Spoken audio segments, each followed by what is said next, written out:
주신 말씀은 출애굽기 33장 7절로 11절까지의 말씀입니다. 제가 봉독하겠습니다.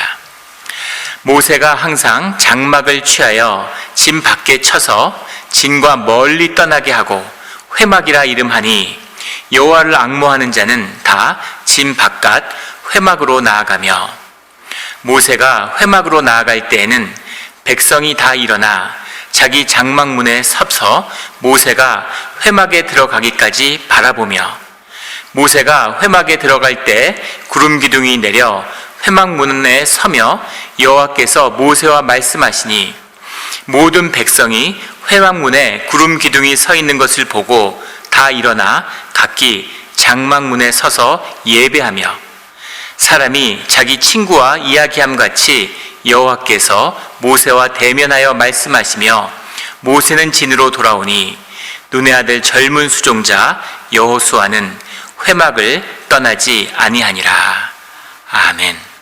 다 같이 묵상 기도를 드리겠습니다.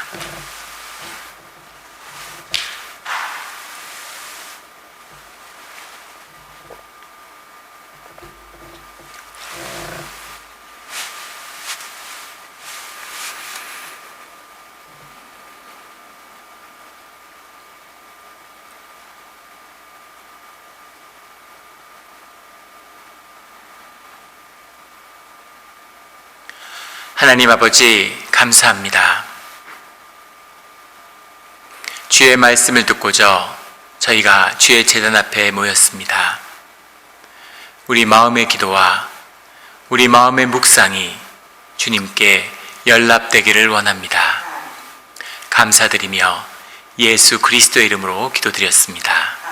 아멘. 오늘 말씀은 예배에 관한 것입니다. 예배라고 하는 주님을 만나는 자리, 주님이 우리와 함께 하시고 주님이 우리를 만나 주신다고 하는 것은 어떤 것일까요? 우리가 예배 가운데 모였는데 예배란 무엇입니까? 주님을 만난다고 하는 것은 무엇일까요? 오늘 말씀을 통해서 예배의 깊은 뜻이 깨달아 알게 되는 우리 모두가 되기를 주의 이름으로 축원합니다. 오늘 본문 말씀을 보면 우리가 알고 있는 예배의 말씀이죠. 근데 본문을 읽어보면 참으로 이상한 말씀이고 많은 도전을 주는 말씀입니다. 오늘 말씀에 보면 7절에 모세가 항상 장막을 취하여 진 밖에 치는데 멀리 떠나게 했다라는 겁니다. 아직 성막이 완성되기 전이죠. 성막이 진 가운데 있을 때에는 모든 진의 중심에 주님이 계신다고 하는 것은 주님이 그들과 함께하고 있다는 거죠. 주님은 영이신데 주님은 보이지 않으시는데 주님의 성막이 그들 안에 있기 때문에 주님이 그들과 함께하는 것이 되는 것입니다. 그런데 지금 성막이 세워지기 전에도 항상 장막을 쳐서 그 장막 가운데 주님을 영접하는, 함께하시는, 동행하시는 주님과 만나는 시간을 가졌다는 거예요. 그런데 왜 장막도 진 안에다 치지 진 밖에다 그것도 멀리 쳤을까라는 거죠. 진 밖에 멀리 쳐서 그들을 향해서 그들과 함께 그 장막을 떠나서, 그들의 지인을 떠나서 회막으로 나아가는 겁니다. 똑같은 장막이에요. 그런데 그것이 멀리 떨어져 있어서 그것을 회막이라고 이름했다라는 거죠. 회막이라는 것은 말 그대로 주님과 함께 만나는 장소인 겁니다. 그렇다면 왜 이렇게 만나야 됐을까? 왜 진을 멀리 떠나가야 됐을까라는 거죠. 그리고 주님 앞에 예배가 드려지는 겁니다. 오늘 10절에 보면 예배하며 라고 말씀이 되어 있어요. 모두가 다 일어나 각기 장막 문에 서서 예배하며, 그 장막 안에 모세가 들어가서 회막에서 주님을 만나는 그 구름 기둥이 임재하는 가운데 모두 서서 예배를 드렸다, 이렇게 되어 있는 거죠. 예배가 뭘까요? 예배가 뭘까요? 8절에 보면 회막에 들어가기까지 바라보며 이렇게 되어 있습니다. 서서 바라보며, 모세가 회막에 들어간 다음에도 서서 바라보고 있는 것은 똑같죠. 우리가 눈으로 보면 다 서서 바라보고 있는 거예요. 그런데 앞에 것은 서서 바라보는 과정이고 뒤에 것은 예배가 되는 겁니다. 무엇이 예배고 무엇은 서서 바라보는 것이 준비하는 과정이 되는 것일까요? 어디서부터 예배고 어디부터 예배가 시작되는 것입니까? 그것도 도전이 되죠. 또 특이한 것은 이 예배하며 라고 하는 이 단어, 베슈타카브누라고 하는 말인데 샤하라고 하는 말이 원형이죠. 이 예배하며 라고 하는 이 예배의 뜻이 32장 8절, 우리 지난주에 나눴던 말씀에는 이것이 황금 송아지를 숭배하며 라는 것과 같은 말이었습니다. 똑같이 예배하며 라는 같은 말이에요. 그때는 숭배하며 라고 해석을 했는데, 숭배하는 것과 예배하는 것이 같은 단어라면 무엇이 예배의 차이를 만드는 것일까 라는 거죠. 그리고 11절에는 그 안에서, 이 회막 안에서 주님이 모세와 마치 친구처럼, 이 친구란 말은 아주 따뜻하고 친밀한 관계를 의미하는 거죠. 형제와 같이 그렇게 말씀하시고 대화를 나누었다, 이렇게 말씀하고 계세요. 모세와 대면하여, 주님은 영이신데 어떻게 모세와 대면하신다는 것일까라는 거죠. 우리의 신앙생활, 우리의 믿음의 생활 가운데 가장 중심에 예배가 있습니다. 그런데 예배는 왜 이렇게 중요하고, 예배는 왜 드려야 되고, 주님은 왜 우리에게 자꾸 예배를 드리라고 말씀하시는 걸까? 우리가 예배 가운데 모였는데 모이면 예배 드리잖아요. 그런데 도대체 예배를 왜 드리고 예배는 무언가라는 거죠. 주님은 예배 받기를 기뻐하시죠. 그리고 우리에게 예배가 있어야 한다고 말씀하시는 겁니다. 예배가 우리 가운데 왜 있어야 됩니까? 왜 예배를 드려야 될까라는 것이 도전이 되는 거죠. 이 예배와 관련된 중요한 말씀, 중요한 도전이 되는 말씀이 34장에 세 구절이 나와 있습니다. 14절에 가면 이런 말씀이 나와요. 여호와께서 이르시되 내가 친히 가리라, 내가 너를 쉬게 하리라 라는 말씀입니다. 예배를 통해서 주님이 우리와 함께 하실 때 너희에게 쉼이 임한다 라는 거예요. 주님이 친히 가시겠다, 가는 길을 주님이 인도해 주시겠다 라는 거죠. 그런데 모세의 삶을 보세요. 모세의 삶에 쉼이 임했는가? 눈으로 보면 모세가 처갓집에서 장인 양을 치고 있었습니다. 그때가 한가졌을까요? 아니면 200만이 넘는 민족을 이끌어가고 전쟁을 하고 안 가본 길을 가고 그들을 삶을 보살펴야 하는 지금의 이 지도자로서의 모세의 삶이 더 한가졌을까요? 어디가 더 쉼이 있었을까요? 죽음과 맞서는, 죽음의 위기를 넘어서는 그 어려운 길을 가고 있는데 주님은 그것이 너를 쉬게 하는 것이다 라고 말씀하시는 거죠. 그것이 쉼이다 라는 거예요. 장인 양을 치는데 무슨 부담이 있습니까? 예전 우리말에 그런 말이 있죠. 처삼춘 묘 벌목하듯이 한다. 성의 없이 일을 아무렇게나 하는 것을 의미하는 거죠. 처갓집 일이에요. 그러면 안 되겠지만 처갓집 일, 잘 되든 잘 안 되든 아무 부담이 없는 그런 일을 할 때는 쉼이 없었던 것이죠. 그런데 이제 이 엄청난 이 민족을 구원해가는 주님의 사역을 감당하고 있는데 이 일은 주님이 너를 쉬게 하는 것이다 이렇게 말씀하시는 겁니다. 쉼이 뭔가요? 어떻게 쉰다는 말씀인가? 이런 도전이 오죠. 18절에는 이런 말씀이 나와요. 모세가 이르되 원하건대 주의 영광을 내게 보이소서 이렇게 말합니다. 주님과 대면해서 회막 가운데, 예배 가운데 있어요. 그런데 주님한테 주님의 영광을 보게 해주십시오 라고 얘기하는 거죠. 주님의 영광을 보여주기를 원합니다. 주님의 영광을 본다는 건 또 뭔가요? 영광은 어떻게 보며, 영광을 보면 무엇이 다릅니까? 영광을 왜 보아야 하며 영광을 보여주시려는 이유는 뭘까요? 이것도 주님이 우리와 함께하는 예배의 큰 도전이죠. 그리고 23절에 가면 오늘 삼위일체 주일인데 주님이 아주 심오한 말씀을 하시죠. 손을 거두리니 내가 내 등을 볼 것이요 얼굴은 보지 못하리라. 등은 보는데 얼굴은 보지 못한다고 말씀하세요. 회막에 찾아오셨는데 구름 기둥으로 오셨잖아요. 주님은 영이시잖아요. 그런데 주님이 영이시라면 어차피 보이지 않는데 등을 볼 것이 얼굴을 못 본다는 건 무슨 이야기입니까? 만약에 성육되셔서 육신으로 오셨더라면 그렇다면 오신 김에 얼굴도 좀 보여주셔야지, 등은 보여주는데 얼굴은 못 본다, 이건 무슨 말일까? 오셔서 뒤돌아서서 등을 보여주고 말씀하고 계시는 걸까요? 이왕 등도 보여줬으면 얼굴도 잠깐 보면 되잖아요. 그런데 등은 보는데 얼굴은 보지 못한다 이렇게 말씀하시는 거죠. 이건 또 무슨 말씀인가요? 이런 말씀들이 오늘 우리 본문 가운데 도전을 주는 거죠. 도대체 예배란 무엇인가라는 겁니다. 예배를 드린다고 하는 것, 이 땅에서 인간들이 주님이 영이신 주님을 만난다는 건 무슨 의미일까라는 거죠. 이 의미는 우리가 현상계를 살고 있다는 데서 출발되어야 돼요. 현상계, 눈에 보이는 이 가시적인 세계, 이 세계가 있고 이것이 보이지 않는 숨어있는 영적인 세계가 있다는 거죠. 현상적인 세계를 살아간다는 것은 거짓과 두려움, 죄책감 이런 것 속에서 살아간다는 겁니다. 왜냐하면 세상이라는 것의 본질이 거짓이기 때문이죠. 그것을 살아가고 있는 우리 인간들의 모습도 거짓이기는 마찬가지입니다. 온전하지 못하기 때문이죠.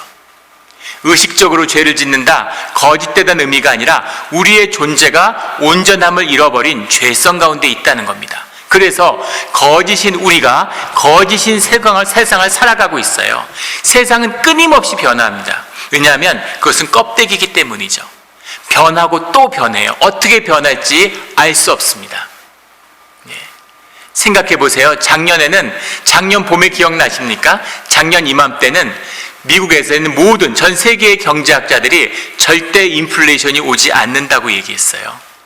지난 10년 동안 숱하게 돈을 풀었지만 인플레이션은 오지 않는 이유를 10가지 이상 들었습니다. 그런데 작년 말에 인플레이션이 찾아오고 지금 인플레이션이 미국을 휩쓸고 전 세계를 휩쓸고 있죠. 그러니까 이제는 인플레이션이 올 수밖에 없는 이유를 수십 가지 이야기합니다. 이게 세상이에요.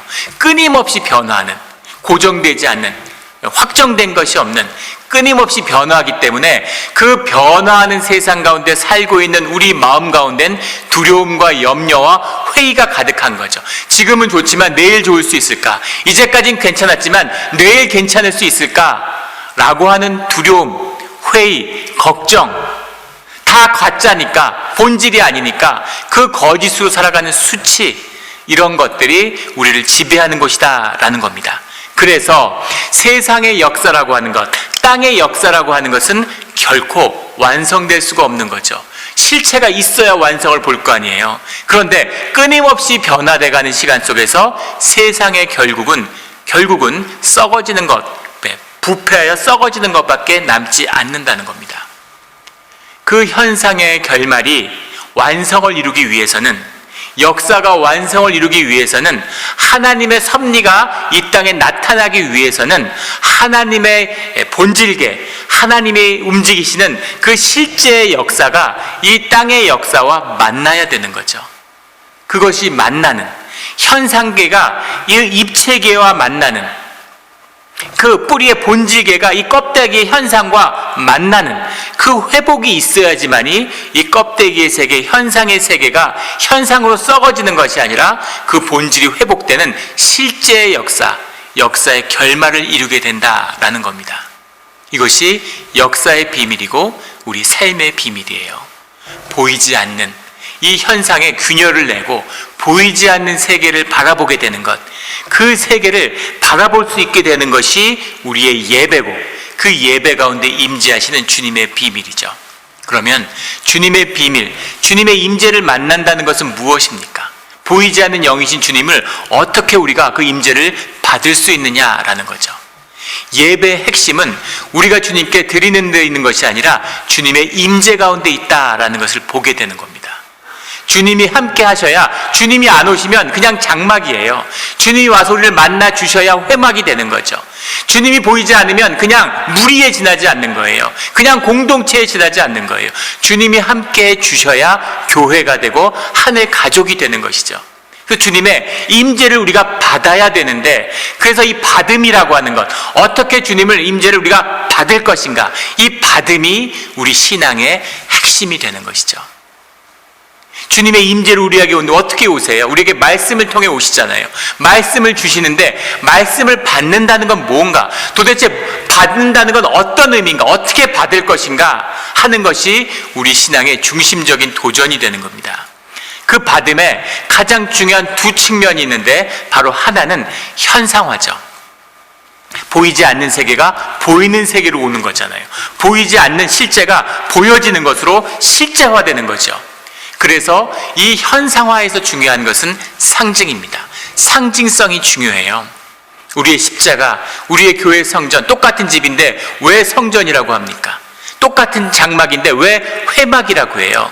그런 상징의 의미, 십자가를 걸어놓고 그것을 우리의 믿음의 표상으로 받아들이는 상징의 의미가 소중한 것이죠. 그래서 주님은 우리에게 구별하라고 말씀하시는 거예요. 날짜를 구별해라, 시간을 구별해라, 장소를 구별해라. 그것이 상징의 의미를 갖고 있기 때문이죠.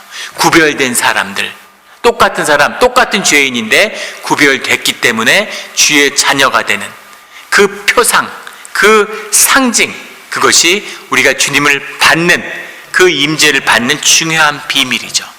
또 하나는 말씀, 약속입니다. 말씀을 받는다는 건 약속이에요. 소망이에요. 주님의 말씀이 이 땅에 이루어질 거라고는, 이루어져 갈 거라고는, 이루어지고 있다고 하는 것을 붙들고 있는 그 소망입니다. 그 소망이 있기 때문에 이 현상과 껍데기의 삶을 살고 있지만 본질계가 회복될 거라고 하는, 본질의 역사를 살겠다고 하는 그 소망과 믿음을 가질 수 있는 거죠. 소망이 있기에 믿음이 있는 것입니다. 그래서 우리가 주님을, 왜 그것을 받기 위해서는 현상화와 약속이라고 하는, 상징과 믿음이라고 하는 두 가지 중요한 예배의 축을 갖게 되는 거죠. 이것이 예배의 본질입니다.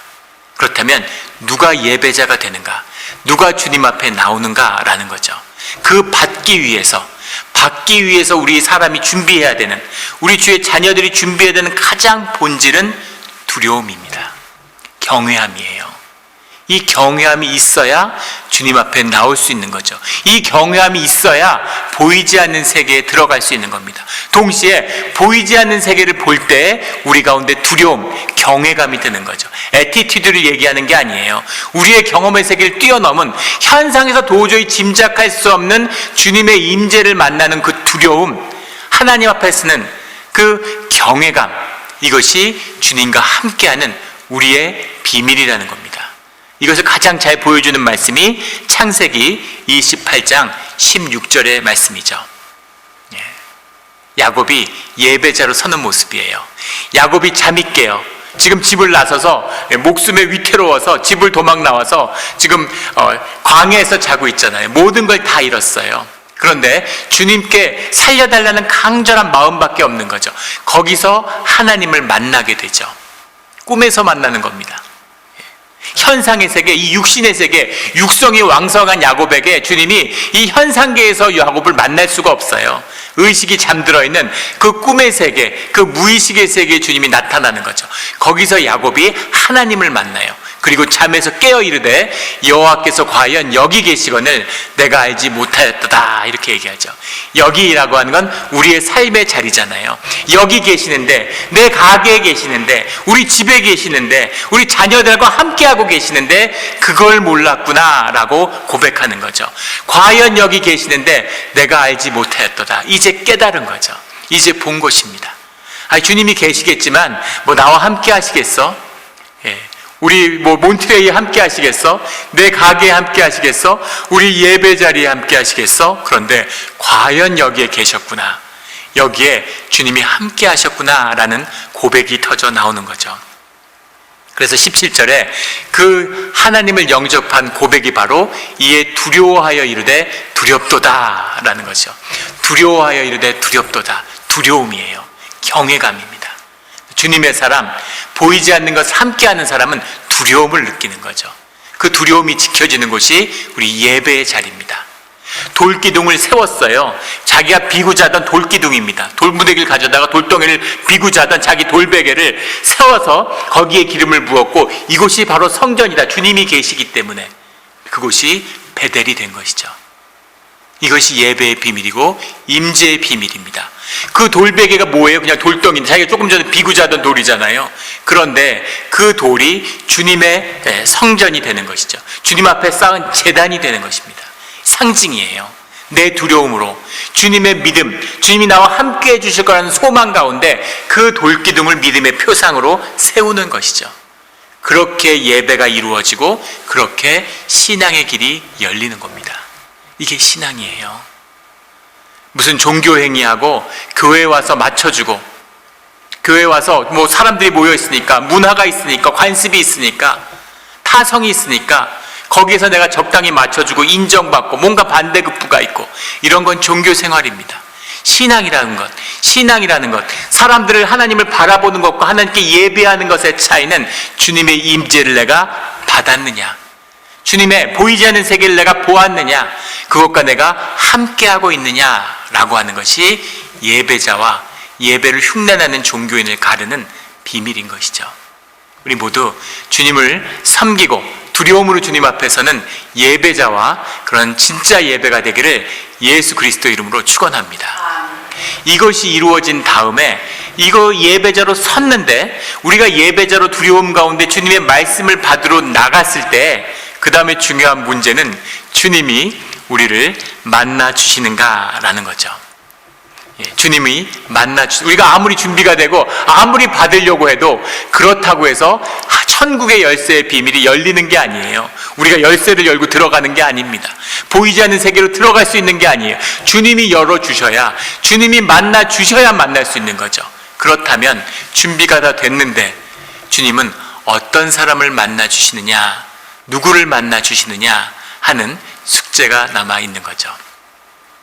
주님이 함께 하시는데, 주님의 성령의 역사가, 은혜가 우리를 감싸고 있는데 어떻게 주님의 등을 만날 수가 있을까? 어떻게 주님의 영광을 만날 수가 있을까? 예배자로서 들어왔는데, 회막에 왔는데 어떻게 주님의 영광을 볼 수 있을까? 그 영광을 주님이 주셔야 되는 거죠. 누가 영광을 받느냐라는 겁니다. 도대체 영광은 뭘까라는 거죠. 이 중요한 비밀, 하나님이 만나 주시는 이유, 왜 모세를 만나 주셨을까? 왜 여호수아를 만나 주셨을까? 모세 다음은 왜 여호수아인가? 이런 것이 우리 예배자의 궁금증이잖아요. 주님, 도대체 그 비밀은 무엇입니까? 라는 거죠. 왜 모세일까? 왜 여호와일까? 왜 모세였을까요? 왜 여호와였을까요? 일본의 건축가 중에 안도 다다오라는 건축가가 있습니다. 세계적으로 유명한 건축계 노벨상이라고 불리는 플리츠커상을 받은 일본의 건축가죠. 제가 30년 전에 일본에 유학을 했었는데 그때 이미 일본이 자랑하는 일본 최고의 건축가로 이렇게 추앙받았어요. 지금은 뭐 세계의 건축가가 됐고 건축 책에, 역사책에 나오는 그런 그 건축의 대가죠. 근데 사실은 제가 일본에 유학할 때 같이 이제 기숙사에 수백 명이 있는 그런 기숙사였는데 거기 한국 남학생이 4명 있었습니다. 넷이 당연히 친하게 지냈죠. 그 중에 둘이 건축학을 전공하는 건축학도였어요. 안도 다다오의 얘기를 많이 듣고 그 안도 다다오를 거의 숭배하는 그런 친구도 있었습니다.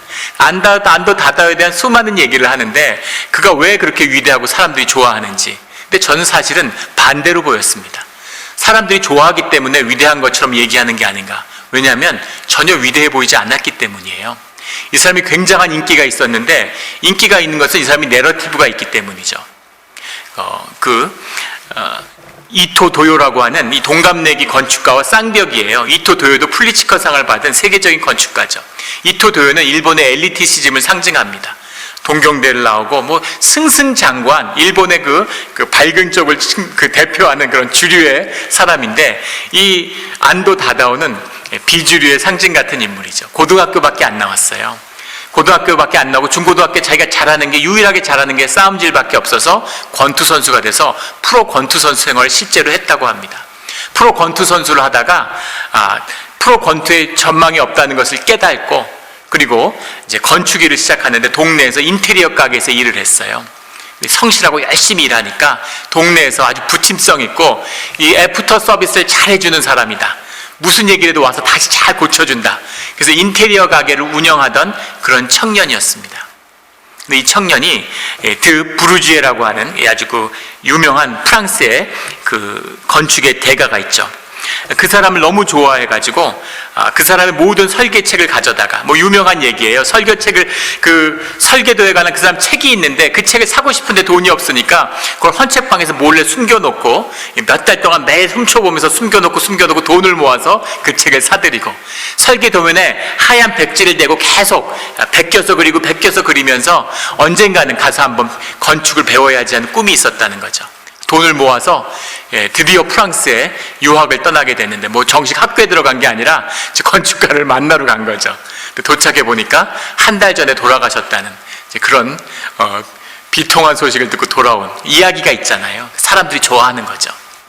그런데 중요한 건 뭐냐면 일본 사람만 좋아하는 게 아니라 세계인들이 모두 다 좋아한다는 겁니다. 그의 건축을 보고 다 굉장한 건축이라고 이야기해요. 도대체 왜? 이유를 알 수 없는 거죠. 뉴욕에도 있고 한국에도 있습니다. 세계 곳곳에 다 있어요. 칭찬이 자자한 바람의 교회, 빛의 교회, 그런 교회 건축도 유명하죠. 사실은 잘 몰랐는데 왜 안다 다다오가 그렇게 위대한 건축가라고 불려지는지를 제가 예수님을 영접하고 알았습니다. 그 비밀을 깨달아 안 거죠. 무엇이었을까? 안도 다다오가 왜 위대한 건축가인가 이전에 왜 건축이라는 것이 예술로서 각광받는가? 집을 짓는 건데, 빌딩을 짓는 건데 그것에 예술성을 부여하고 사람들이 예술가로서 그것을 추앙하는 이유가 뭘까 하는 문제가 먼저 풀려야 되는 거죠. 그 비밀이 뭘까요?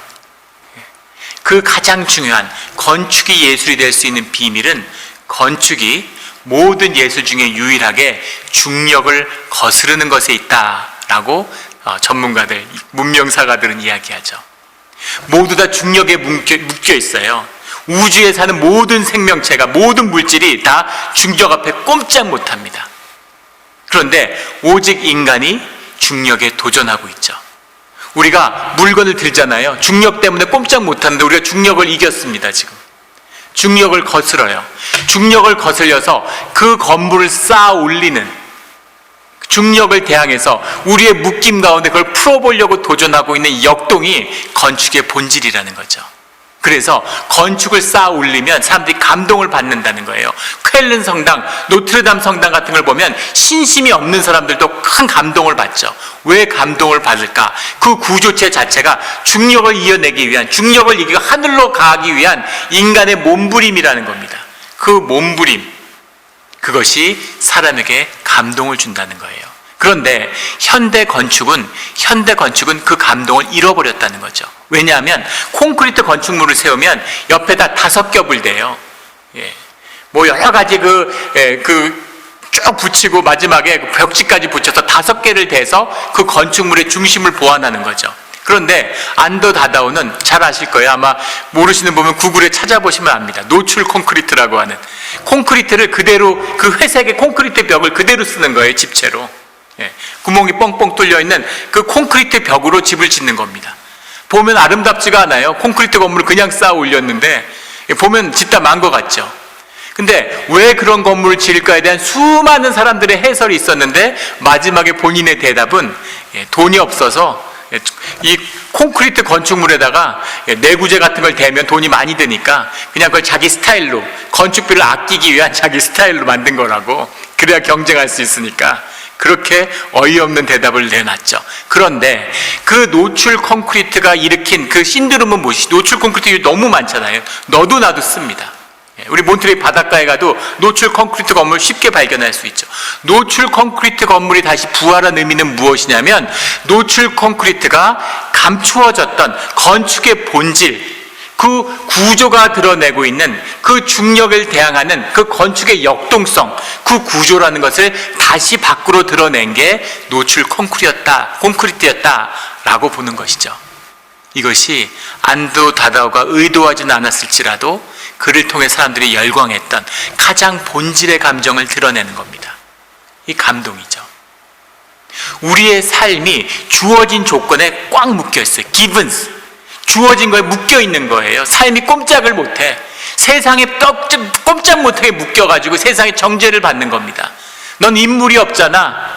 외모가 없어. 너는 학력이 없어. 넌 돈이 없어. 넌 좋은 부모가 없어. 넌 좋은 경력이 없어. 좋은 직업이 없어. 끊임없이 사람을 주어진 것으로 묶는데 그것을 거부하는, 주어진 것, 그냥 이렇게 살아가야 되는 것, 그것을 거부하는 몸부림, 그 영적인 움직임, 그것이 우리 신앙, 주님이 우리를 바라보는 가장 중심에 있는 마음이에요. 야곱이 악하고 죄가 많죠. 약삭빠른 인간이죠. 그런데 자기에게 주어진 운명을 뛰어넘고자 하는, 뛰어넘을 수 있습니까? 가부장제 사회에 태어났는데 둘째 아들인데 뛰어넘을 수 있어요? 그런데 주님이 도와주시면 주님의 복을 받아서 자기의 삶의 자리를 뛰어넘고자 하는 그런 꿈ing, 그런 욕심을 가진 자라는 거죠. 그런 역동을 가진, 생명을 가진 자라는 겁니다. 이것이 주님이 우리를 보는 중요한, 아주 중요한 우리의 삶의 기준이에요. 주어진 것을 거부하는 겁니다. 새로운 삶을 위해 살아가는 거죠. 이게 생명이에요. 생명은 변화하고 자라나잖아요. 크리스마스 트리 보세요. 뿌리를 잘라버리죠. 그래서 집에다가 트리를 아름답게 해서 멋있게 세웠어요. 나무로. 진짜 나무지만 죽은 나무죠. 시간이 지나면 썩어버리는 겁니다. 그런데 뿌리가 있는 나무는, 뿌리와 함께 있는 나무는 1000년, 2000년이 가도 자라죠. 그것이 생명의 비밀입니다. 생명을 가진다라고 하는 의미는 뭐냐면, 생명이 신앙이다라고 하는 말의 의미는 무엇이냐면 defy all not ultimate, 신앙의 중심이죠. 궁극적이지 않은 것, 본질적이지 않은 것을 거부하는 거예요. 거부하고 하나님만 남는, 하나님만을 섬기고자 하는 그 마음, 궁극적인 것, only ultimate, 그것이 하나님의 임재다라는 것을 받아들이는 것, 이게 신앙의 길이죠. 그러면 부인하면 결국은 무엇이 남는가? 우리와 함께 하시는 주님의 사랑을 만나게 되는 거죠. 주님의 사랑입니다. 사랑을 만나요. 귀 있는 자는 들을지어다. 사랑을 만난다는 것의 의미가 무엇일까요? 주님이 우리에게 땅을 주신다고 약속, 출애굽해 땅 준다는 약속이잖아요. 아브라함에게 약속하셨고 계속 약속하고 땅을 찾기 위한 여정이죠. 땅을 차지했는데, 땅을 받았는데 그 땅이 내 땅이 되지 못하는 거죠. 주님이 네 땅이라고 주는데 도대체 내 땅의 의미는 무엇일까? 땅을 주신다는 의미는 무엇일까? 땅 위에서 너희가 복된 존재가 되는 그 그릇을 담는, 그것이 땅이죠. 땅 위에 네가 모든 생명을 복되게 하는 복된 존재가 된다. 그 복된 존재가 되면 그 복을 네가 누리며 살아가는 거야. 내 삶으로 인해서 사람들의 삶이, 내 존재를 둘러싸고 있는 모든 환경의 삶이 풀어지고 꽃 피어나는 거죠. 그것을 보면 우리의 심령에 기쁨을 얻는 거죠. 모든 것이 원래 하나였으니까 영의 비밀이죠. 그게 풀어지면 내가 기쁜 거예요. 그 기쁨을 누리는 것을 우리가 행복이라고 이야기합니다. 아무리 가져도, 아무리 더해도, 무엇을 쌓아도 단절되면 점점 더 불행해지는 거죠. 우리가 자녀들을 보면서 왜 행복해해요? 자녀의 삶이 나의 희생으로 인해서 피어나는 거죠. 나의 존재로 인해서 자녀가 함께 했는데 자녀의 삶이 피어나는 것을 보면 그 피어남을 내가 비로소 누릴 수 있는 거죠. 하나니까. 그 내가 기쁘고 행복한 겁니다. 우리 다 자녀들이 잘된 분들이에요.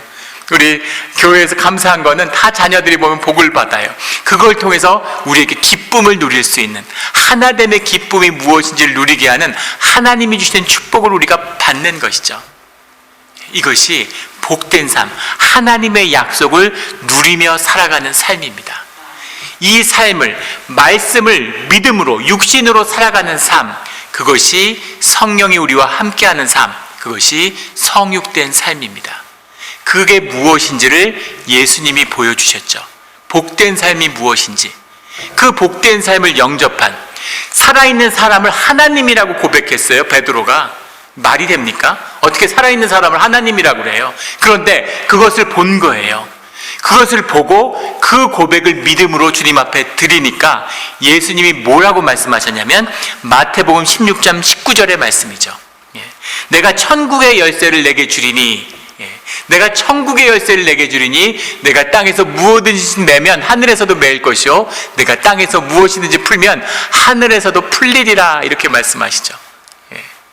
무슨 신비한 능력이 있어서, 무슨 특별한 특권을 받아서, 무슨 성령이 무슨 신비롭게 어떻게 툭 떨어져가지고 붙들리고, 그런 것이 아니라 말씀을 믿음 가운데 보이지 않는 본질의 세계를 현상에서 내가 삶으로, 이 현상의 육신의 삶으로 살아가기 때문에 그 삶 가운데 하나님의 본질의 역사가 나를 통해서 삶 가운데 실제화된다는 거죠. 그래서 천국의 열쇠가 그것이 바로 너의 삶의 성육에 있다, 너의 믿음에 있다, 너의 삶 가운데 있다라는 겁니다. 그래서 땅에서 풀리면 하나니까 하늘에서 풀리는 것이고, 땅에서 매면 하늘에서도 묶이는 것이 되는 것이죠. 이것이 삼위일체 하나님이 우리와 함께 하시는 성육의 비밀, 말씀의 비밀, 약속의 비밀, 축복의 비밀입니다.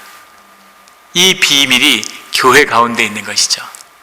주님이 함께 하시는, 우리가 주님 안에서 하나 됐다고 하는, 주님의 약속을 믿고 소망으로 살아가는 주의 가족들이 여기에 함께하고 있다고 하는 그 고백 가운데 세워진, 그 믿음 가운데 세워진 우리의 예배, 우리의 교회, 우리의 신앙, 우리의 삶입니다.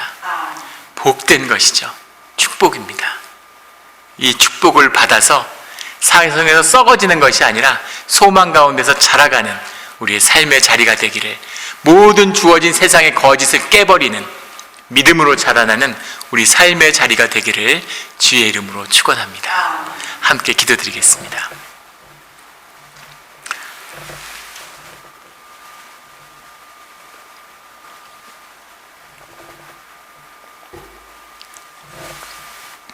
하나님 아버지, 감사합니다. 제가 교회를 나오고 주일마다 예배를 드렸습니다. 때로는 늦기도 하고, 때로는 예배가 무엇인지도 몰라서 예배 드릴 때 졸기도 했습니다. 예배를 끝나야 사람들도 만나고 사람들이 웃으며 친교할 수 있으니까 이런 생각이 들은 적도 있었습니다. 그러나 이 예배의 깊은 뜻을, 눈에 보이는 이 예배에 숨겨진 본질의 세계를, 실제를 주님 말씀하여 주시고 보여주시니 감사합니다. 이 약속을 붙들어서, 이 약속이 우리의 소망이 되어서 현실의 것이 무엇이 무너져도 결코 무너지지 않는 생명의 존귀함을, 생명의 권세를 누리며 살아가는 우리 모두 하나님의 자녀가 되게 하여 주시옵소서. 감사드리며 예수 그리스도의 이름으로 기도드렸습니다.